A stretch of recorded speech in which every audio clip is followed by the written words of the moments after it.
Hello, everybody. Thank you for joining us here today. I am Patrick Clore, the head of customer insights here at GiveSmart by Community Brands. I want to welcome all of you lion-hearted leaders who are joining us here today. We are featuring episode 7 in our Outside the Room fundraising success series, where our hope is to continue the process of inspiring each other in the art of the possible. And today, I don't know about all of you, but for me personally, I think hope is something that we could all use an infusion of.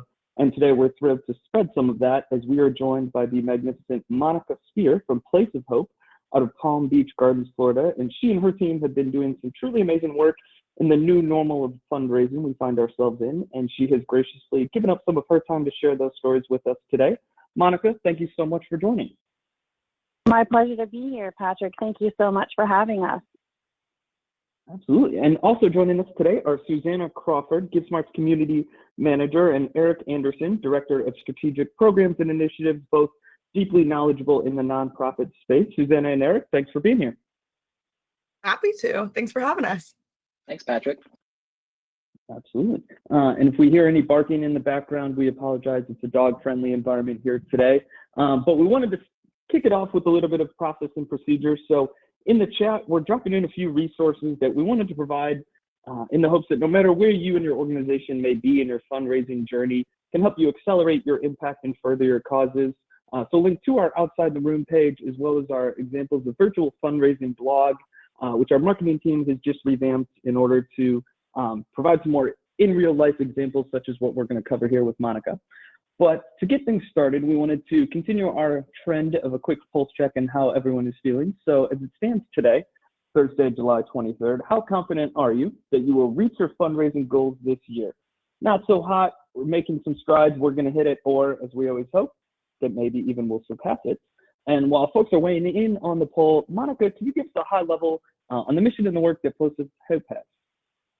Thank you. I'd be happy to. So Place of Hope is a faith-based child welfare agency located in Southeast Florida.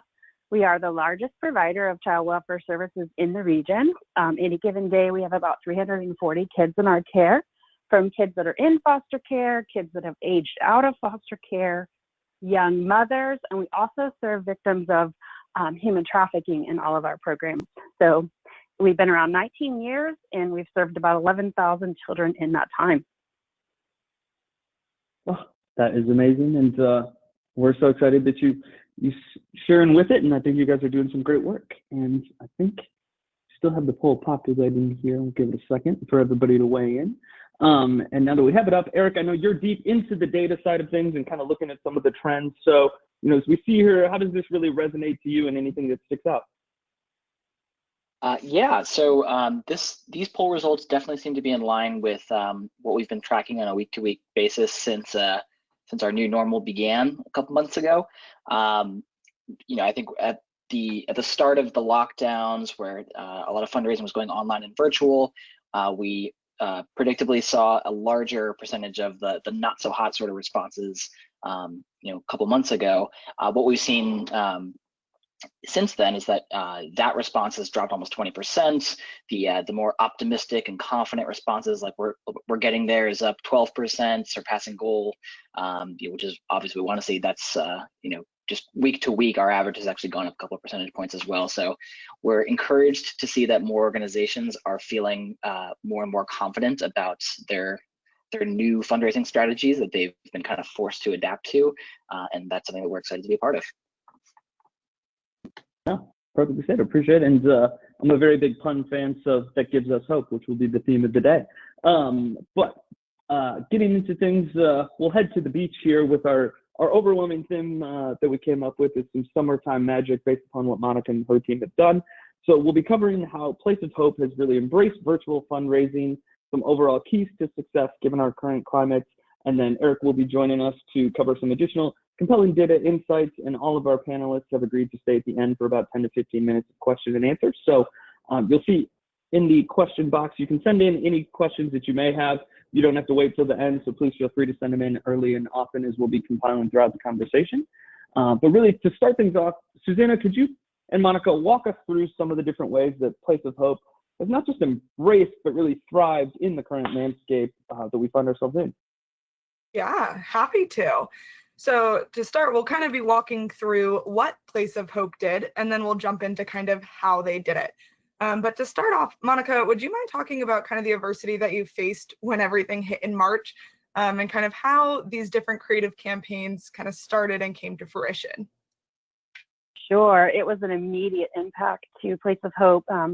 All of our cottages and foster families all of a sudden had kids home 24/7, and just the added expenses of that. Plus we had, 4 major events cancel that, bring in the funds available to care for the kids in our care. But our CEO, Charles Bender, has been with us since the very beginning, and he's very incredible. And this isn't his first rodeo with things crashing in the world. So he immediately established a matching fund with people that were longtime supporters of Place of Hope to kind of cover some of that deficit and that gap in the very beginning. So we started that right off the bat, and then went right into using GiveSmart platform. I had started some research back in December on mobile bidding. We've always been paper and pen up until, recently. Wow, I can only imagine what it takes to kind of make that change. Great. So right here we have one of the auctions that you just finished up here. Curious, could you tell us a little bit about the donor base that you have, and how did they react to something so different and technical? Well, it was a good. I think people were really receptive to it. This Great Summer of Fun just came out of brainstorming, like, what are we going to do? We've canceled all these events. One of our events that we did cancel was a golf tournament. So we had a lot of auction items already on hand for that, golf experiences and things like that. So let's put this together and make this a great summer of fun. And we came up with 67 auction items. Some we were able to procure some more, and we put this online for a 2-week stint, and it did great. It really did. That is so exciting to hear. We just love that, and that it's being received so well. Fantastic. Actually, Monica, I'm curious a question that came to me is, knowing that you guys had made the transition from mobile bidding, or from paper bidding, to mobile bidding, both for your team as well as the donors, was that, given the amount of other things that are changing in people's lives, was that transition, whether it's explaining people on your team or for donors, explaining how it worked, was the adoption pretty smooth, or did you have some people who weren't necessarily thrilled with the transition? I think we had a little bit of both. I had people on one end that were like, hey, why aren't you doing this yet? I see this in other events. You guys need to come into the next century. And then we had other people who were like, just needed a little bit of hand holding. And so we had a lot of really good tutorials out there on how to do and how to visit and how to bid and all of that. So some of the resources there for GiveSmart were really helpful. That's great to hear. Yeah, glad to find that helpful. And here we have a slide taken from a donation campaign that you all ran this year. Curious, so we have this big matching challenge here, and I'm curious, how did you set that up? Could you give anyone tips on how they could do this if they want to do something similar? Sure. Every summer, our families we require it. They require them to take a summer family vacation.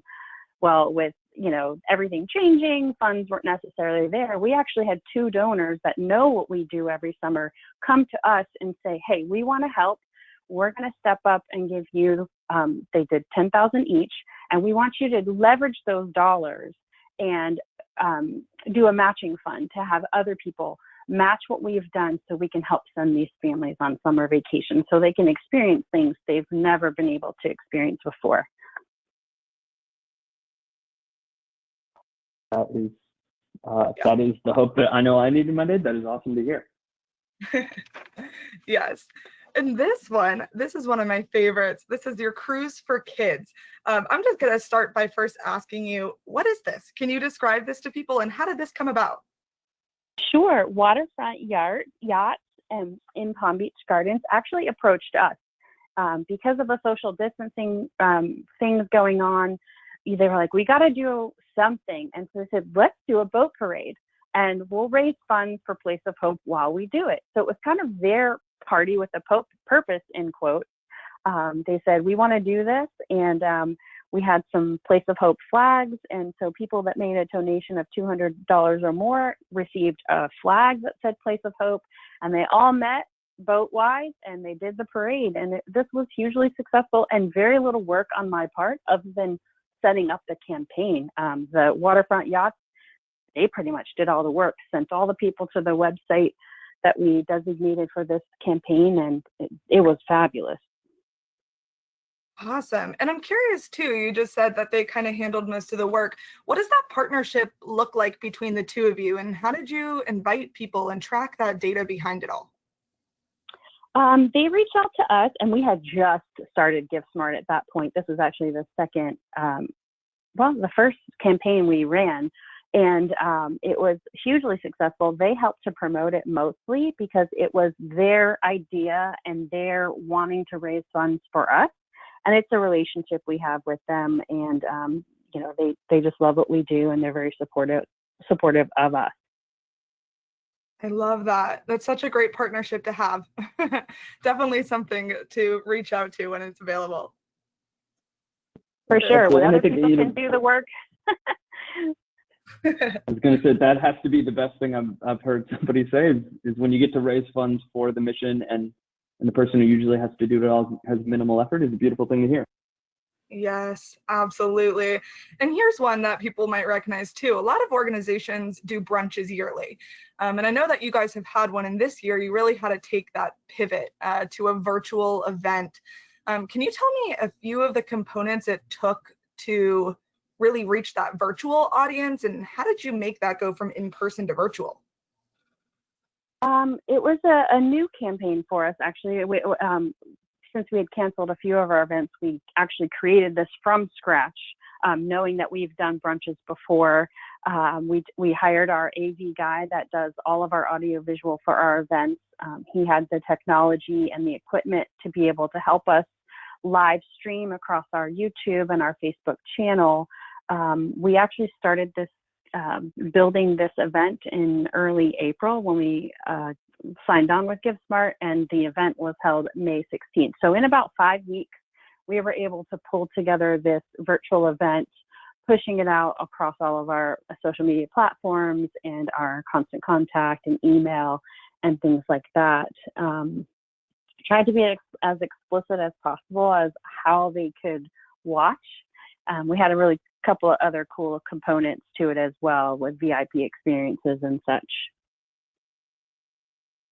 Monica, I'm curious, with doing something new and having a truncated timeline, internally for you and for the organization, how does that planning process compare to, say, okay, a normal event that you've done for a few years or in person? I mean, obviously it's new for the guests, but it's also new for your team. Was that, planning process chaotic, or how did that really work for you guys?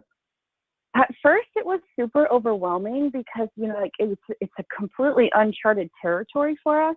But then we just really wrapped our brains around the fact that it's really, truly going to be just like an in-person event. It just needs to be timed out specifically. So we used a lot of videos that we already have on hand with our programs. We had foster families and board members provide video content, and we just lined it up and worked with our AV team to be able to show those videos and have the live components.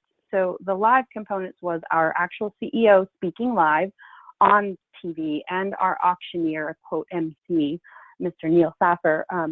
Those were the only two live aspects of the whole 1 hour show. Everything else was video content that we had already on hand.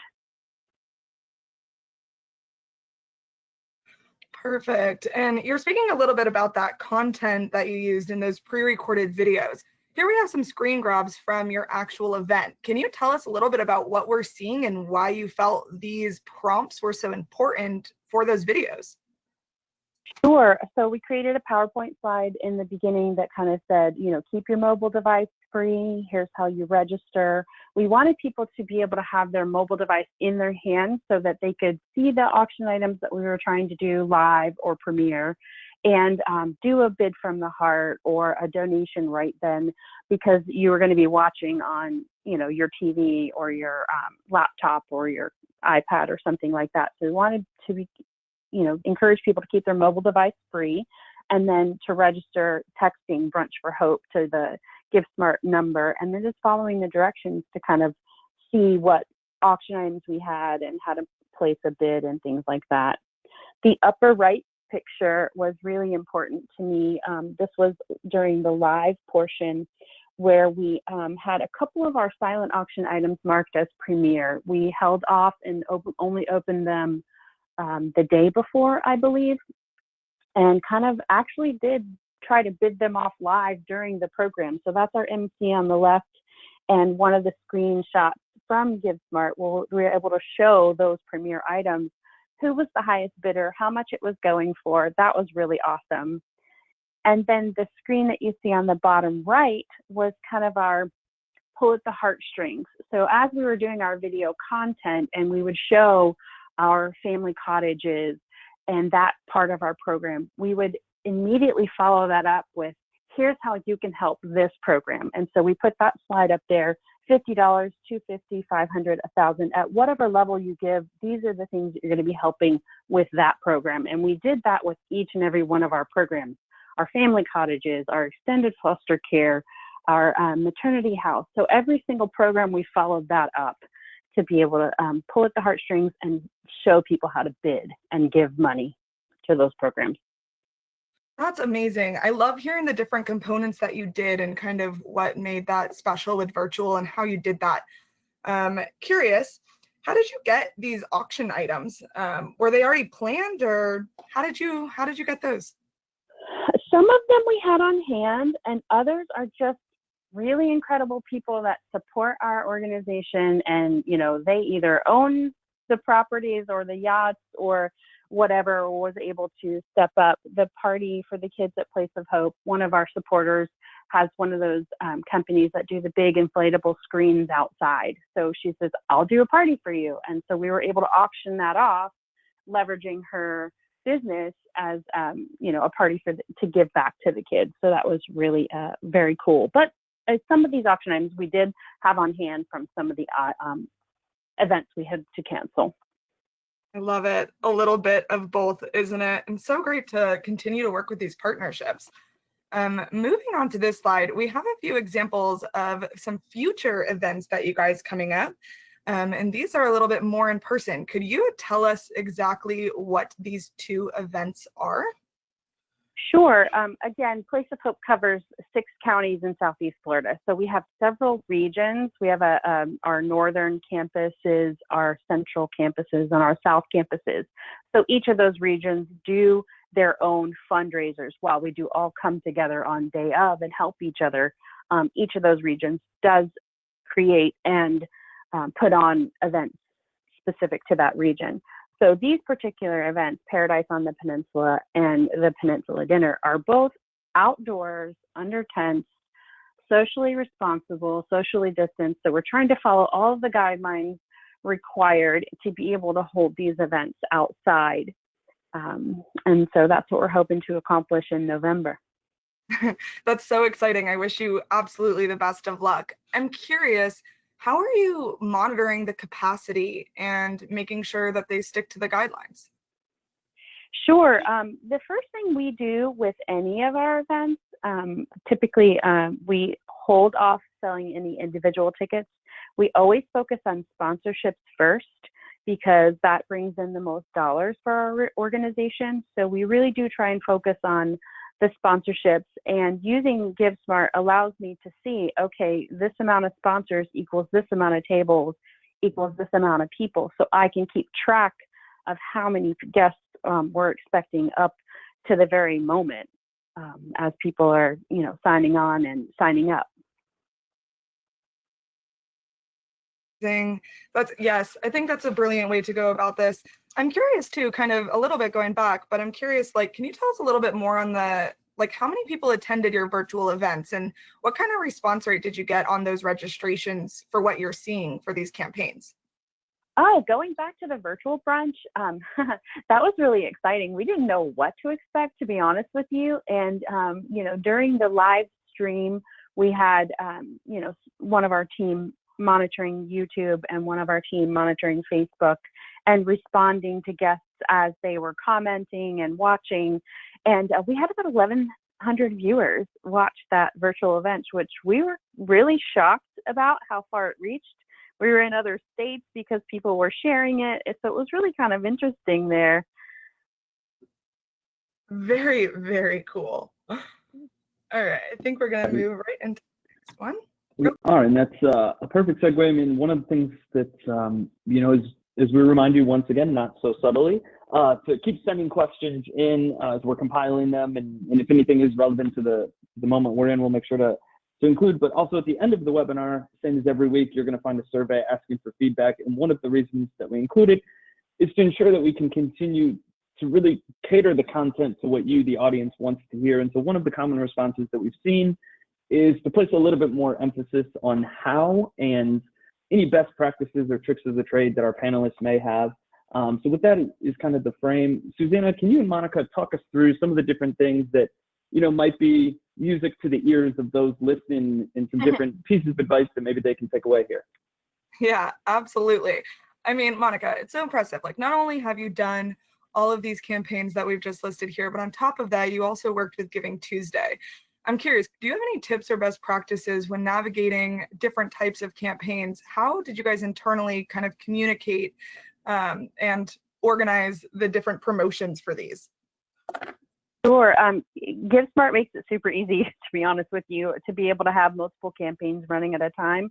They all have their own keyword, but Giving Tuesday now was something that, you know, normally happens way down in the end of the year, but they decided nonprofits and organizations needed money now.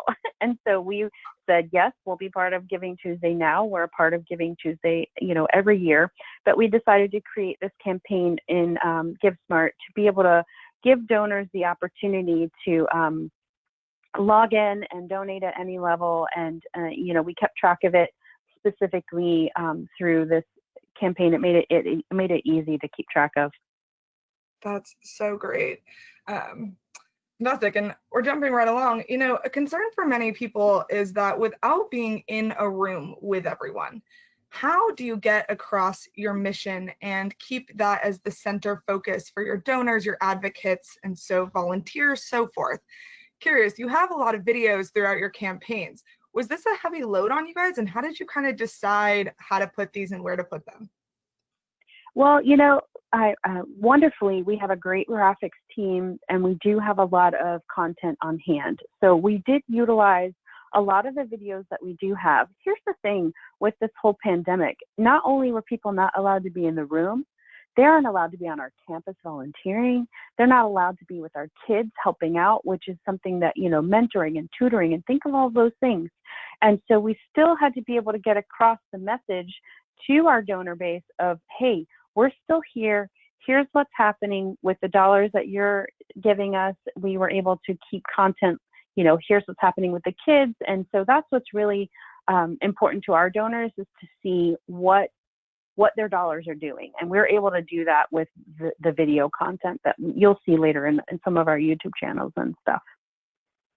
There you go. Actually, perfect segue to it. You know, Monica, this was one of the things is we've been talking the past few days and looking at this. You know, could you talk us through your guys' strategy here? As a person whose attention span isn't all that great, I love the recap of the brunch, but could you talk us about, you know, how you guys really try and keep, you know, constituents and donors and volunteers engaged when you guys can't physically be in person? Right. As I said, our donors are really involved. They love what we do. They love the kids. And, you know, for them not to be able to be at our events and be on our campus to see what was happening, it was really important for us to be able to create some content. So you see that first one is a virtual tour of one of our campuses. And then we were able to recap the brunch that we did earlier and our CEO speaking there.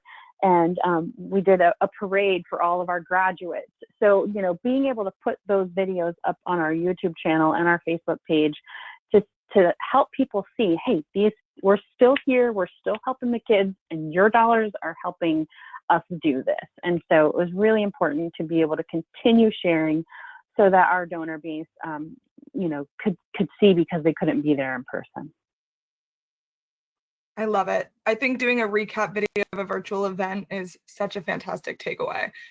With this, so we have some social media here, and I think a lot of us try to use social media to our best, but I'm curious, do you have any tips, tricks, things to avoid when doing social media? Sure, I can tell you kind of what works for us because our donors are so invested in our kids. Photos of our kids, good news stories of our kids do extremely well. We've been doing a lot with instant Instagram stories and creating visual videos of, especially with that great summer of fun. We were, highlighting specific auction items with moving Instagram stories, which was super cool. That was great. People really enjoyed that. But using clean, crisp graphics, like the thermometer on the left there with the family summer vacation, we're almost to goal, and we can show that. And we do put this across all of our platforms so that all of the social media platforms so that everyone can see it. We also use other organizations as examples. I mean, why have to recreate the wheel when you can see what works for other organizations and what other organizations are doing? Webinars like this are great because you get to see what other people are doing. And so it's really great. Using hashtags and grabbing photos, things like that to help keep our social media vibrant and bright.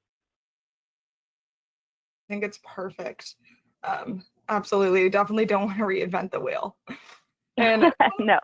Right. So thanks for being here. And one of these last questions here on the how is a question that might be on everyone's mind kind of in the development world is the data behind this all, right? When you're managing multiple campaigns, how do you keep your data straight? And what do you do, some tips to make sure that it all is in one place and everything like that? Well, each campaign has its own sponsorship levels and ticket levels and things like that. And each campaign has its own unique ID. So that's what we use to reference any of our events. When we have multiple events running across multiple campuses, sometimes accounting doesn't very much like me, but we try and keep it as neat and clean as possible, but being able to put the sponsorships out there and keeping it all in one place. So we send all of our sponsors and ticket purchases to the GiveSmart platform to make all their purchases there. I love it. And I think it was so unique for you to say that you use that event ID as kind of that main thing as well. Very cool. That's awesome. And anytime you can keep the accounting team happy, it's a beautiful thing. So I think they'll appreciate it. And as a person who values data a great deal, I love the having a single source of truth. And with that, speaking of data, again, and that's a subtle switch, Monica and Susanna will give you guys a second to catch your breath. And Eric, toss it over to you. I know you've seen some different data insights lately that have you pretty excited that you want to go through with people. Yeah, absolutely. Well, first off, it's been really fascinating to hear from Monica about what she and her team have done. I think that she's provided some really valuable insights. What I'll kind of talk through is what we've been looking at in terms of donor behavior across our full platform this summer, and that's been really interesting as well. So just a couple of things that I would pull out. One is that, and this is kind of interesting as a contrast to the pre-COVID times, but we're actually seeing more people bid in the morning than any other time of day. Morning makes up a bigger slice of the bidding activity than evening and afternoon combined, which kind of matches our gut check of reality as we've kind of maybe moved away from Friday evening events towards just trying to engage people 24/7. So morning being a high activity time of bidding has been really interesting. And then additionally, this is something that we always like to hammer home, but we're seeing more bids in the week plus before maybe a specified campaign date than even on that day itself. As you can see, 33% in the 8 days and beyond, the 8 to 14 days before a campaign date, than the 32% happening on the campaign.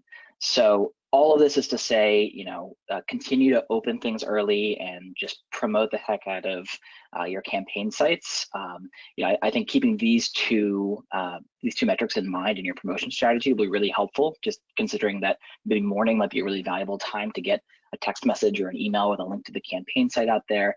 And then if you're on the fence about, whether a 10-day out promotion strategy is a little bit too aggressive, just know that we do see high levels of engagement in that, week plus before a campaign date. And then continuing on, these are also some recent trends from this summer. We're kind of contrasting the first 9 weeks of the year before a lot of the stay-at-home orders surfaced, and then the last 8 weeks. So the first thing that kind of jumps out to me is that we're seeing, if you look at the bottom left-hand corner, we're seeing 20% of the users on a campaign site are bidding or donating or are engaging with your fundraising. As compared to 8% in the first 9 weeks of the year. So it's really exciting and encouraging to see that engagement levels are pretty high amongst the donors on a GiveSmart campaign site. And then it's also interesting to see just how that category breakdown looks, just in terms of how are people spending their money when they're donating towards your causes. So no real surprise that ticketing has taken a hit. It really bottomed out in that March to May period. But I'll point out that we've been seeing an encouraging resurgence in ticket sales to the point that it's actually the third highest category just in the past 8 weeks, which is definitely a change from that March to May period. And I think part of that is because organizations have figured out the best ways to get really creative and impactful with selling tickets to their events, their virtual events, and things like that. Just some of the things I've seen personally are being able to send enticing gift baskets to people that buy ticket and sponsorship packages, or maybe a cool cocktail or dinner recipe to go along with their virtual event. Silent auctions have also gone up in terms of revenue generation in comparison to the first 9 weeks of the year. And then obviously no real surprise that right now donations are overwhelmingly the largest source of fundraising on GiveSmart sites. So it's like I said, it's been really interesting to see how donor behavior has evolved this summer, and hopefully some of this is interesting to those listening in as they're developing their own strategies going forward. No, that is awesome stuff, Eric. Thank you very much. And before we open up question and answer section here, a reminder on our upcoming webinars. Next week's Outside the Room episode will feature Mandy Fingerhut from Cure Childhood Cancer, based out of Atlanta, Georgia, talking about some of the truly amazing work that they've been doing in the development world. And then our monthly webinar in August is on the 26th and centered around engaging champions for your cause. So with that, I will do my best to channel my inner live auctioneer for questions that are coming in fast and furious. So we're going to get to as many as we can, but fear not, as anything we're not able to cover on the call today, our team will follow up after the fact. So with that, Monica, I'm going to have the first question to you, which is so many of the auction items that you had were group activities and hotel stays. And so how were you able to encourage people to buy, being that group activities, are a little bit up in the air in some of the travel packages? So kind of how did you really cater those particular items given some of the uncertainty? We wanted to ensure that, it had an extended date, or it had a little more leeway in those kinds of things, pushing it way out into 2021 and such. So we didn't want to put anything out there that, expires or, too quickly, because we just don't know the state of everything. So we wanted to ensure that there was extended grace. Great advice. Susanna, question to you. How do you do a live auction in a virtual event? Great question. I think that's something we hear a lot. I love Monica's idea of using that display. So usually how this works is you would put this live auction items as a silent auction item, and people would be able to bid directly from their phone. So what Monica did is she created a display so everyone could see during the virtual event the bids going up. And then they had a live auctioneer who was calling it out, thanking people, pushing items, and doing the such. Sometimes people also will take that live auction and just open those items for a certain amount of time. You can also do Zoom as well if you want to make it super interactive. So there are definitely a few ways that you can go about that. Perfectly stated. Monica, question to you now. Do you feel that the auction had as much engagement as you all have seen in previous years? or I guess the interest and engagement that you saw this year, maybe compared to things you guys have seen previously?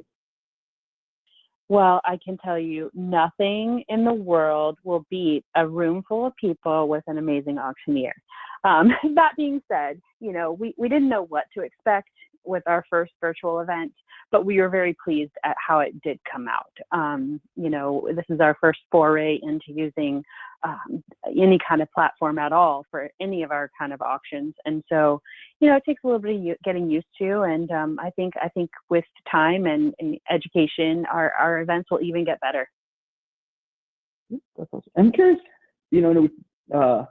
we'll go back to our accountant team for a second. With it being a new process, obviously, for donors, in the reconciliation after the fact, did the other internal team members find it easier, more difficult than some of the processes you guys had previously? It was a little bit of a learning curve, but we were able to work through it. Again, trying times call for you just gotta go with the times, and you just gotta go with the flow, and that's what our team has done, and we've been really successful, and I'm very happy with our decision. No, it's great to hear. And I think Monica or Susanna, whichever you wants to give this one shot, how do you balance giving donors enough information without irritating them with the numbers of emails and texts? So I guess from a communication standpoint, how do you find that sweet spot of the right amount of messaging without being too overbearing? Sure. Monica, do you want to take the first stab and then I'll jump in? Well, it was all new because, GiveSmart requires the text or, this mobile phone number. So the text options in GiveSmart were good. And I think leading up to the event, sharing and reminding, hey, 2 more days for the auction to close, or, hey, these items have no bids. And that communication was neat. It's in your hand. You click a link and you go right to your item. So or you've been outbid. So I love the communication there. Trying to be mindful of not overbearing it either. Absolutely. I think there's a lot of different types of communication channels that you can do as well. So if you know your donor base and your audience pretty well, are most people on social media? Is an email a better touch? Is a handwritten note a better touch? So really knowing that base and kind of segmenting people out and communicating the best to those specific groups may help that as well. No, perfect, stated. And then the next question, Monica as well as Eric, I know you do a lot of research about the live streaming. So talking about the virtual brunch, Monica, is there any aspect that you wish you included that you didn't, or from an AV standpoint, looks like the question is, anything that you learned from that experience that you're either going to do or not do moving forward? Wow, who knew that I was going to be a TV director? I swear, it was the craziest thing, sitting side by side with my AV guy telling him, okay, go with this video. Oh, go. It was just unreal, like anything I've ever done before. But my AV guy, working with my auctioneer, my MC, and our team, we are just able to do a couple of run-throughs ahead of time. I would make sure that you do run-throughs so people know where to look, know what to do, know what the cues are, your timing, and I just hire the professionals. They know what they're doing. Yeah, and I'll add on to that as well. I think Monica's points are spot on. And if there's kind of one general lesson that I've heard our clients just say, and I totally agree with, it's reallocate the funds that you would have invested in certain areas for a live event towards what's going to be impactful for your virtual events. And what I mean by that is, just because you maybe aren't setting up in a big gala space, I think it's worth, if possible, investing in the experts, the video production folks, or just somebody that can help out on your team with just understanding what's going to make a live broadcast sink or swim. And so instead of maybe a full sound suite at the event space, maybe just consider who you can bring into the team to coordinate the live stream if you don't feel like that's your area of expertise. And then obviously prepare, like Monica said, maybe one other tidbit would be just focus on tightening up your program if that's something you haven't already considered. Just because you're trying to capture somebody's attention to a live stream, typically you're going to be able to do that for a shorter period of time than you would if you're feeding somebody and giving them an open bar. So maybe just keep it to that 45 minutes to an hour as opposed to a 2 or 3 hour program.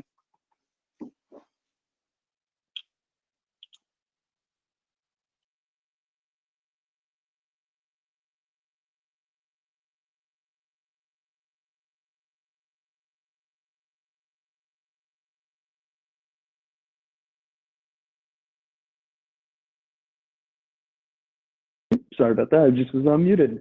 It wouldn't be a production. I don't think I'm going to be a TV director. We'll let Monica do that. Susanna, the next question to you. In your experience, what advice or trends have you seen in terms of people charging a fee to a virtual gala as opposed to having it be a $0 cost to attend virtually? That is a great question. I think it really is unique for different organizations. I would say that we know that ticketing and sponsorships is a huge part of that revenue. So if that's something that you're counting on, let's go for it, right? People are still going to be able to purchase it. They still will. They're going to support you in that way. A benefit of making it free to register is that you now open up, just like Monica had, 1,100 attendees to that virtual brunch. You now open that room up to everyone. Your donor base can expand. You're going to get first-time donors, major donors, all these different things that you can continue to grow your base with that free registration. So consider even maybe doing different parts. I've seen people do kind of VIP sections. So they have people purchase a ticket for like a networking thing in the beginning or a connection point, or creating individual Zoom channels for different groups to connect before. Those might come with a cost. And then beyond that, maybe it's free to register. So definitely ways to continue to do both or one or the other. I can speak to what we did. So with the virtual brunch, we did have a VIP aspect. So people could go on and purchase a VIP, we called it brunch basket. We worked with the caterer. She put the basket together and we were able to deliver those the day before the virtual brunch, kind of a Mother's Day thing. So it was and a little added touch that raised some extra dollars for us. That was great to hear. And Monica, a question that actually I share the person's curiosity with it is, at Place of Hope, how do you all avoid donor fatigue or communication fatigue? So, you guys have multiple campaigns that have happened in a relatively short timeline. Is it different invite lists for each event? Or, how do you guys make sure you balance inviting people and raising money for these great causes while also not, overwhelming them? That's a great question, and that is a big concern. We're all in this crazy time together, but we still have the kids to think about and keep in the forefront. So we just try and look at and line up what we have coming to try and not overwhelm our donor base. We do have a couple of different regions, as I was saying. So certain events will only go to those certain donors in the North End or the Central campuses or the South campuses. So just keeping a good tight outline of what you're pushing out to your e-blast, to your social media, to your donors and the asks. You have to be very cognizant of that. I think that is brilliantly stated. Eric and Susanna, a question for either one or both of the two of you.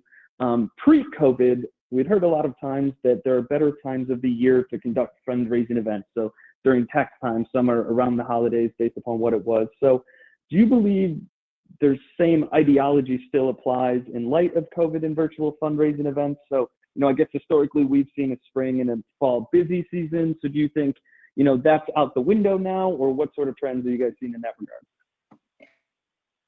Open to rethinking. It is a great question.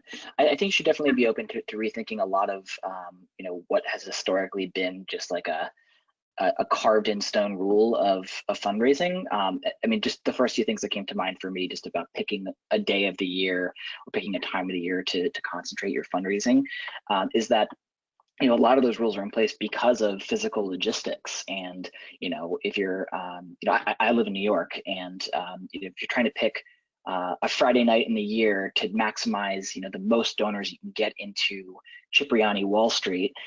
You're competing with all these other nonprofits. You're kind of dealing with limited venue space, and you're considering the fact that, hey, maybe in the summertime my donors are, going out to the Hamptons or the Caribbean or something like that. So for reasons like that, people tend to focus on the spring and the fall. I think now that you can pretty much engage somebody, hopefully 365 days a year, regardless of where they are on the planet, I think you should be open to, considering the middle of July as potentially a time to, to get them involved with your organization. And I think some of the data that we looked at earlier, like the fact that, we're seeing much more fundraising in the morning than the evening, is just one small example of the fact that donor behavior has significantly shifted. So I think, be creative and, feel encouraged to take some risks. Yeah, Eric, I love how you said all that too. I think that's perfect. Only thing I would add as well is I think there's something to be said around people's a little bit more comfortable with technology and kind of doing some of this stuff now. So being able to engage your donors, keep them, year round with this type of interaction with you is always going to be beneficial for you as well as them. So that's what I would say. No, perfectly stated. And then the following two questions here, really, I guess among the three of you, whoever feels good, I guess, Suzanne, I'll throw this one to you first. How long would you recommend before an event doing a run through to work through all these issues? A week, a day? What's the, I guess, ideal timeline that you've seen in talking to people where they get the prep call and have enough time to make the adjustments? Yeah, great question. I think it's a work in progress as you move forward. I think a lot of these times the videos are pre-recorded or there's some sort of pre-recorded aspect of that. So going through with your AV team, going through with whoever's going to kind of be that TV broadcaster, as Monica said, as early as you can, making sure that those transitions are smooth and that you have an understanding on how that works. But definitely, just like you would do a run through maybe a week before with your speakers and then again the day before, don't think of it different as, a live event. Still want to do those. Perfect. And then Monica, question to you.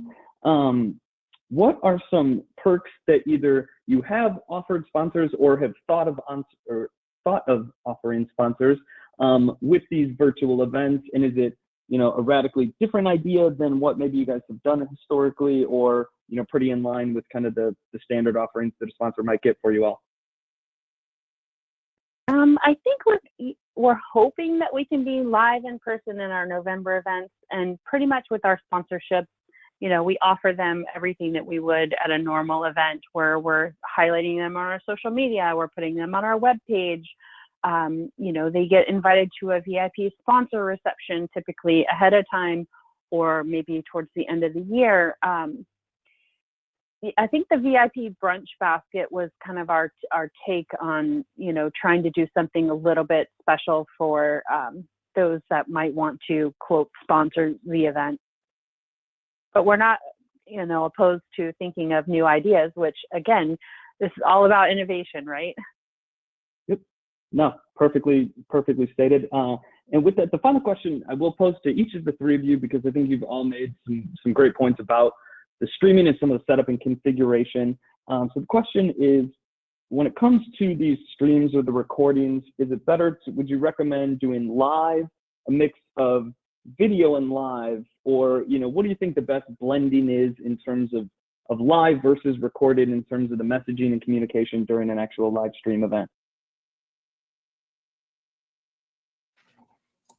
Great question. I can go first. I would say that the majority of everything that I'm seeing is definitely having some pre-recorded component, whether that's, a tour of your facility or something that kind of really brings the audience into your mission.